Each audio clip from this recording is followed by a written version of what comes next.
Olá, o Ciência é Tudo já está no ar.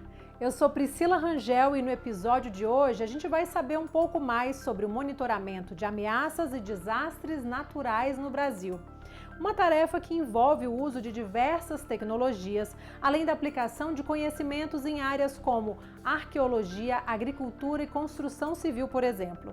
Isso porque nós temos a missão de te levar pelo universo da ciência e tecnologia no Brasil. E se você já estiver pronto, vamos juntos!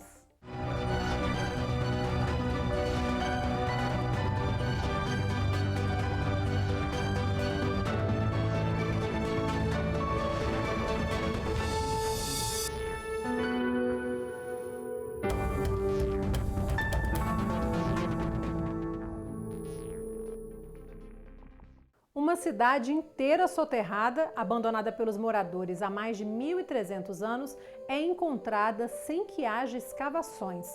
A descoberta se deu pelo rastreamento subterrâneo por meio de ondas eletromagnéticas.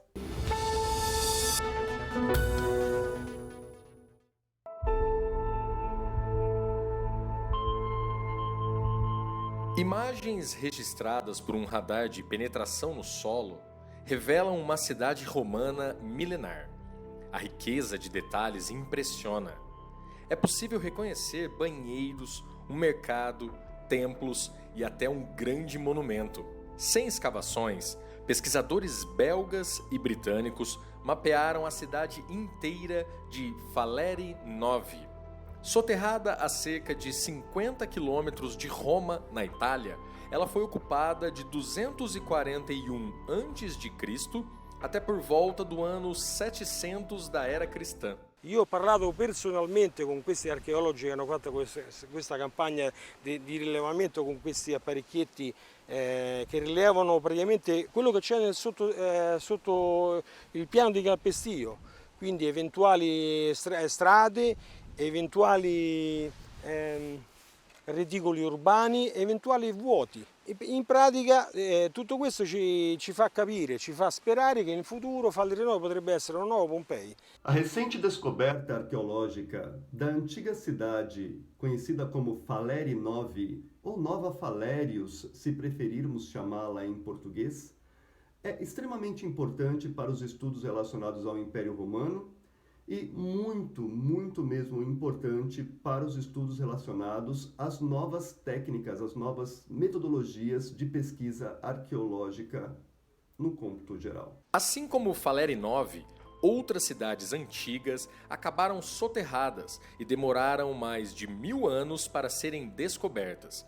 Um dos exemplos mais conhecidos é o de Pompeia, antiga cidade romana destruída no ano 79. São muitas e muito diversificadas as razões que levam cidades, às vezes praticamente inteiras, a serem soterradas pela ação do tempo. Dou exemplo aqui para vocês da cidade de Pompeia. A antiga cidade de Pompeia, por conta da erupção do vulcão Vesúvio, foi totalmente soterrada. O uso do radar de penetração no solo, também conhecido como georradar, foi fundamental na descoberta de Falerii Novi e tem sido um grande aliado em outras pesquisas arqueológicas. O georradar é um método, um dos muitos métodos geofísicos, em que é um equipamento como se fosse um grande carrinho de mão, um cortador de grama que ele emite pulsos. Esses pulsos penetram na Terra e conforme eles encontram obstáculos, eles voltam, são recolhidos e geram radargramas, ou geram imagens que permitem ao geofísico, em interação com o arqueólogo, identificar estruturas sepultadas, estruturas enterradas. As primeiras experiências com radar de penetração no solo no Brasil foram feitas pelo Centro de Pesquisa da Petrobras em 1994. Desde então, o método passou a ser utilizado em diversas áreas, incluindo a arqueologia. Nós vimos utilizando o radar desde o final dos anos 90 no Brasil. Vários profissionais realizaram experimentos com isso e com o objetivo de recobrir grandes áreas e identificar áreas prioritárias para a realização de escavação. Além do uso do radar de penetração do solo, outras tecnologias novas têm sido empregadas na arqueologia. O professor Wagner Porto e o pesquisador Alex Martiri, por exemplo, coordenam o ARISE, Arqueologia Interativa e Simulações Eletrônicas, um grupo de pesquisa do CNPq, entidade ligada ao Ministério da Ciência, Tecnologia e Inovações, MCTI. O ARISE nasceu com a proposta, com a preocupação de desenvolver análises de jogos, simulações eletrônicas e confecção de jogos, mas principalmente tentando, de alguma forma, criar uma conexão com a arqueologia. Dentre as várias atividades que desenvolvemos, uma delas foi o jogo sobre o Sambaqui. O Sambaqui é um sítio arqueológico pré-histórico brasileiro que tem ali uma vivência cotidiana já bastante explorada pelos pesquisadores brasileiros, e a partir dessa bibliografia, dessas pesquisas das quais temos conhecimento, buscamos fazer o desenvolvimento deste jogo.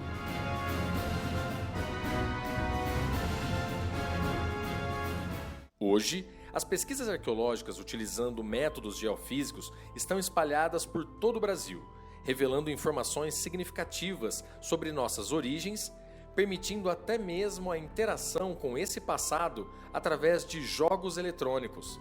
Mas nem sempre foi assim. Eram poucos arqueólogos no começo da estruturação da pesquisa científica no Brasil, e eles se multiplicaram. Isso tem feito com que as descobertas tenham se avolumado muito, seja em número, seja em tipologias, em diversidade de sítios, né? O que nos dá elementos a respeito da antiguidade da presença do homem em solo brasileiro. A história do Brasil não começa com a chegada dos portugueses, muito pelo contrário. Muita coisa já acontecia aqui antes de que os portugueses pisassem aqui. E isso a arqueologia tem tentado oferecer e tem conseguido oferecer informações muito significativas e muito importantes para essa revisão do passado brasileiro.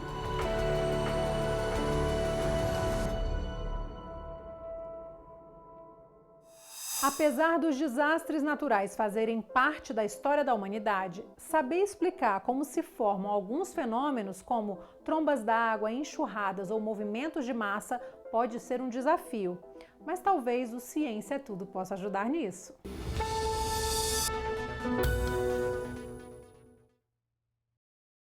Assim como todos os países, o Brasil também está sujeito a desastres naturais. E apesar de vários fenômenos serem comuns em cada região do país, muita gente ainda tem dúvidas sobre o que significa cada um deles.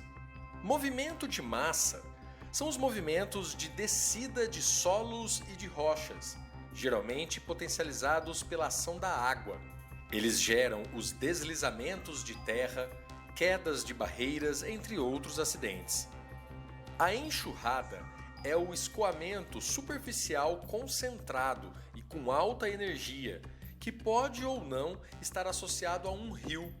A força das águas provocada por tempestades intensas não é suportada pelas tubulações nas ruas e pode provocar diversos estragos. Já a inundação é o processo em que ocorre submersão de áreas que normalmente não se encontram embaixo d'água. Com o crescimento desordenado das cidades, tem sido observado um aumento progressivo de inundações, causando consequências graves para a população. Os tornados são formados pela redução súbita na pressão em certos pontos de grandes nuvens carregadas, o que faz com que o ar passe a girar ao redor dos lugares onde a pressão é menor. Devido à intensa rotação, ocorre a formação de um cone, que após o contato com o chão ganha alto poder de destruição. Já a seca pode ser chamada de meteorológica ou de estiagem quando ocorre um longo período de pouca ou nenhuma chuva, em que a perda de umidade do solo é superior à sua reposição. E vai ser chamada de seca hidrológica quando a estiagem se prolongar por muito tempo, fazendo com que os reservatórios subterrâneos de água e os níveis dos rios sejam gravemente afetados. Hora do intervalo no Ciência é Tudo, mais rapidinho a gente volta.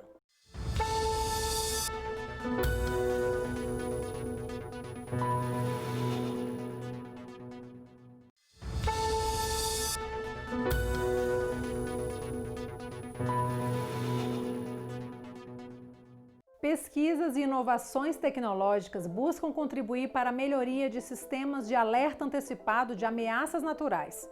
O objetivo final é reduzir o número de vítimas fatais e os prejuízos materiais. Bom, e sobre esse assunto, eu converso agora com o diretor do CEMADEM, que é o Centro Nacional de Monitoramento e Alertas de Desastres Naturais, Oswaldo de Moraes. Diretor, bem-vindo ao Ciência Tudo, tudo bem?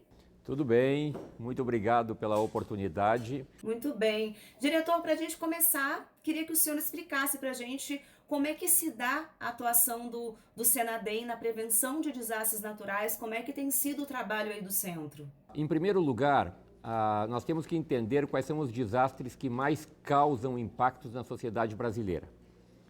Os desastres que mais causam impactos em relação a mortes, em relação a fatalidades, são os ocasionados por eventos hidrológicos ou geotécnicos. Isso significa inundações, enxurradas e movimentos de massa, deslizamento de encostas, né? Esses são os desastres que mais causam perdas de vidas no Brasil. E os desastres que mais afetam a população são os desastres associados exatamente com o oposto, com a falta de água, que é a seca. Então são esses os desastres que o CEMADEM monitora. E para fazer esse monitoramento e a emissão do alerta, o que foi a concepção do Brasil que eu considero inovadora? Em primeiro lugar, nós mapeamos nós mapeamos o governo brasileiro, né? O Serviço Geológico do Brasil, que é vinculado ao Ministério de Minas e Energia, fez um mapeamento de todas as áreas vulneráveis no país relacionados à possibilidade de haver esses desastres, que eu me referi anteriormente, que é movimento de massa e eventos hidrológicos. Posteriormente, o que foi feito? Nós fizemos uma concepção de uma rede observacional para monitorar essas áreas de risco. E, finalmente, foi a adoção de uma equipe multidisciplinar para trabalhar nesse conceito. O CEMADEM hoje monitora 958 municípios do Brasil. Por que nós monitoramos esses municípios e não monitoramos todos os municípios? Nós monitoramos os municípios onde há histórico de desastres, os municípios onde tem mapeamento de áreas de risco e o mapeamento onde tem e os municípios que têm defesa civil estruturada. Porque se não houver defesa civil estruturada, não conseguiremos emitir os alertas, ou não terá alguém para receber esses alertas. Só que nesses 950 e tantos municípios que nós monitoramos, existem mais de 50 mil áreas de risco. E nessas 50 mil áreas de risco vivem aproximadamente 10 milhões de pessoas.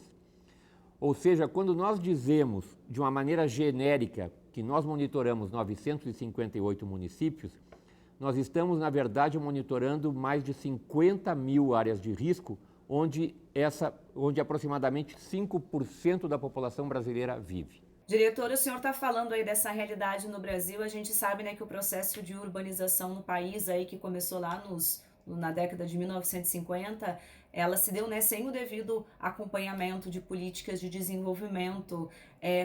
Como é que o senhor vê o impacto disso hoje, inclusive no desafio de controle aí por parte do CENADEM? Existe mais ou menos um consenso na comunidade científica de que, devido às mudanças climáticas, o número de eventos meteorológicos extremos está crescendo.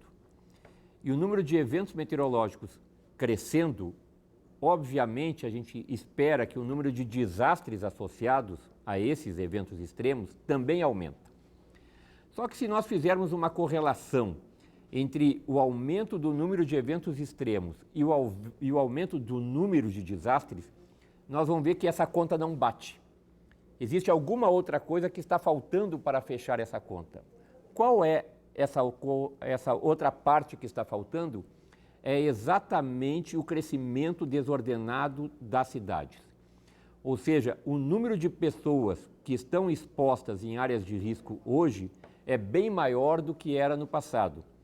Ou seja, associado com o número de eventos extremos que cresce, com o número de populações vulneráveis ou populações que estão expostas, é que a gente consegue fazer esse fechamento dessa conta e entender que a correlação entre desastres não é apenas uma correlação de meteorologia, mas também é uma correlação com sociedade, né?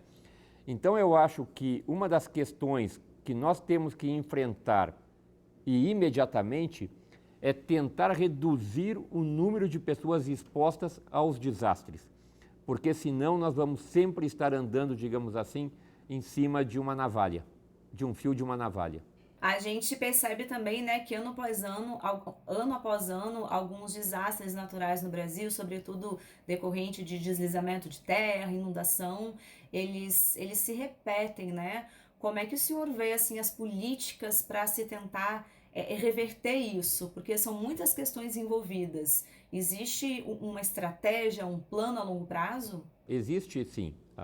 Existe uma estratégia, um plano nacional de gestão de risco, né? E esse plano envolve não apenas o Ministério de Ciência, Tecnologia e Inovações. Ele envolve também o Ministério de Desenvolvimento Regional, onde está localizada a Secretaria Nacional de Defesa Civil e o Centro Nacional de Gerenciamento de Risco, o SENAD.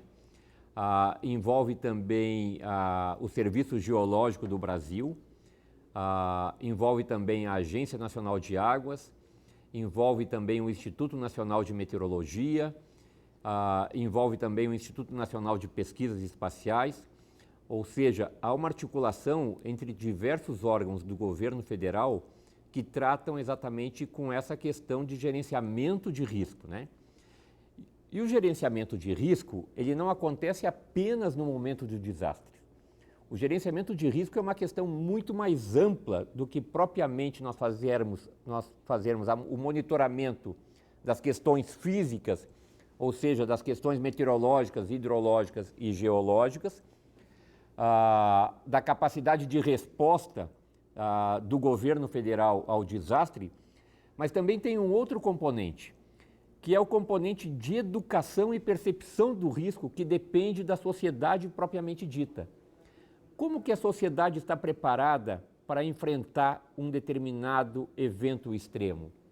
Será que a população conhece de uma maneira profunda e não apenas de uma maneira superficial o risco que ela está exposta? De que maneira que, mesmo ela estando exposta, ela pode se proteger? Então, essa componente de educação, de conhecimento de risco, também faz parte de todo esse processo do gerenciamento e de mitigação dos impactos de um desastre. Eu diria que, relativamente a essa questão de gestão de risco e de desastres, é relativamente nova não apenas no Brasil. Ela é nova em todo o mundo, né? A própria Organização das Nações Unidas considerou a década de 1990 como a década de desastres. E depois disso nós tivemos a Conferência de Hyogo, a Conferência de Yokohama, a Conferência de Sendai, onde nós temos os marcos internacionais que orientam os países como lidar com a questão de risco. E isso, então, é recente. Quer dizer, durante muito tempo, a sociedade conviveu com as mesmas questões que nós convivemos hoje, mas sem ter uma articulação, sem ter uma proposta de como nós devemos atuar. Então, eu diria assim, que nós evoluímos muito em relação ao que nós tínhamos no passado, mas ainda falta muito para evoluir. Diretor, para a gente fechar, eu quero voltar um pouquinho na nossa primeira questão sobre o trabalho aí do Senadem. Eu queria que o senhor falasse novamente as questões técnicas. Quais são as ferramentas usadas hoje para o centro, para esse monitoramento, explicar para o nosso telespectador mesmo na prática como é que funciona esse trabalho de vocês. O processo de emissão de alerta é mais ou menos o seguinte. Em primeiro lugar, é feito o diagnóstico da condição presente. E o diagnóstico da condição presente não é apenas um diagnóstico meteorológico, mas também é um diagnóstico hidrológico dos níveis dos rios, um diagnóstico geotécnico do solo que está recebendo essa chuva. Depois se faz uma previsão, qual é a previsão meteorológica, a previsão hidrológica, a previsão geológica. Aí se constrói um cenário de risco e baseado nesse cenário de risco que é emitido o alerta. Esse alerta vai para o SENAD, que é o órgão vinculado ao Ministério do Desenvolvimento Regional, e o SENAD é que difunde esse alerta para as defesas civis, né? E o nível do alerta leva em conta duas questões. A primeira questão é a probabilidade do evento físico. O que é a probabilidade do evento físico? É se há probabilidade de acontecer o deslizamento e se há probabilidade de haver o evento hidrológico. E, segundo lugar, qual é a população que está exposta a esse evento. É isso que define o nível do alerta. Bem, esse é o lado operacional do CEMADEM, né? Mas o CEMADEM é uma instituição de pesquisa, ou seja, nós também temos uma equipe de pesquisadores que fazem toda a ciência do desastre, que tem a responsabilidade de desenvolver novos produtos que estão disponíveis para os operadores. Nós também temos uma equipe de tecnologia da informação, porque como o CEMADEM possui uma rede observacional muito extensa, toda a coleta de informações dessa rede observacional, a maneira como essa informação chega na sala de operação, como esses dados são disponibilizados para pesquisas, também precisa de desenvolvimento de TI.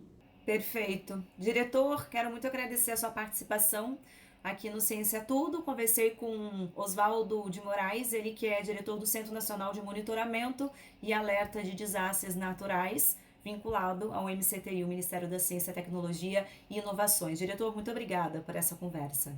Eu que agradeço e estamos sempre às ordens. A participação da comunidade nas ações de prevenção a desastres naturais é imprescindível. Vários projetos relacionados ao monitoramento dessas ameaças são colaborativos e formulados com o objetivo de educar a população.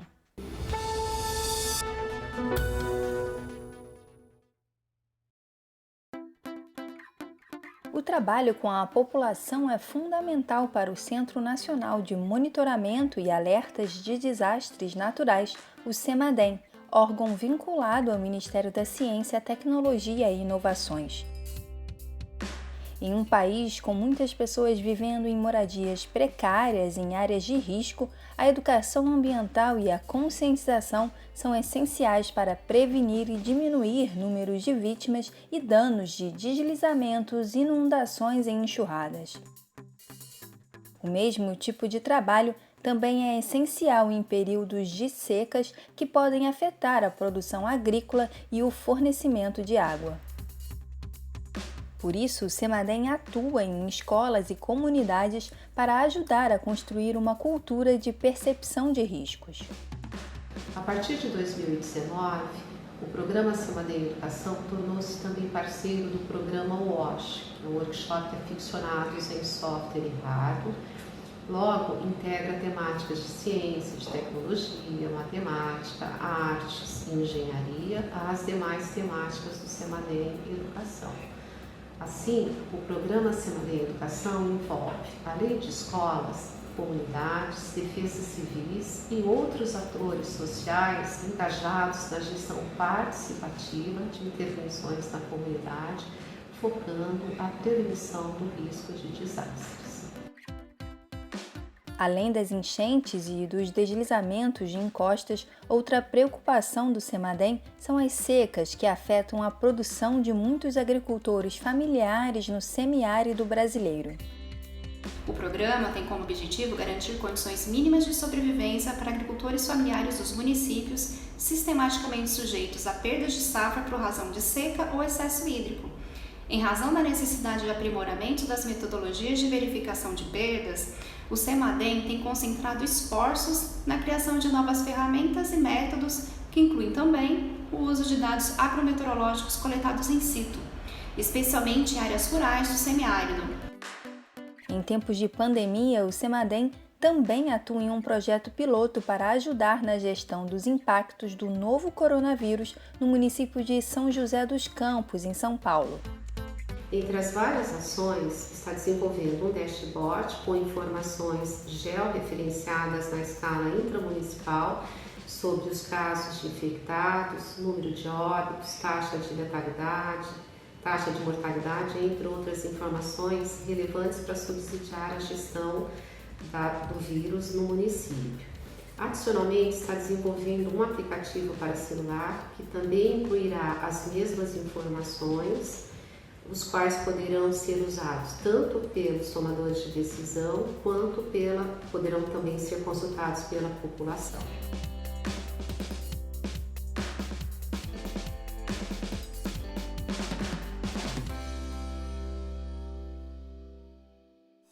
E o episódio de hoje fica por aqui, mas semana que vem a gente continua a jornada do conhecimento. Eu sou Priscila Rangel e desejo a você uma ótima semana. Tchauzinho!